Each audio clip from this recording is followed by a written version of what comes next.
నీపై నాకే ఏదో తెలియని నమ్మకం వచ్చింది. నీ స్ఫూర్తితో ఎంతో ఎంతో సాధించాలని తపనే పెరిగింది.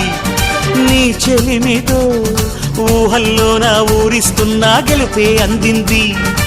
ఆ గెలుపుతో నిస్పృహలో నా నిదురిస్తున్నా మనసే మురిసింది.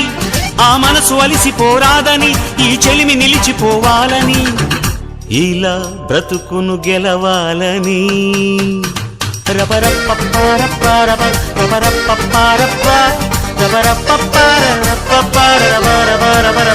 గామ గామ హంగామ మనమే హాయ చిరునామా పాత బాధ గదిని ఖాళీ చేద్దామా. గామ గామ హంగామ కష్టం ఖర్చు పెడదామా కొత్త సంతోషం జమ చేద్దామా.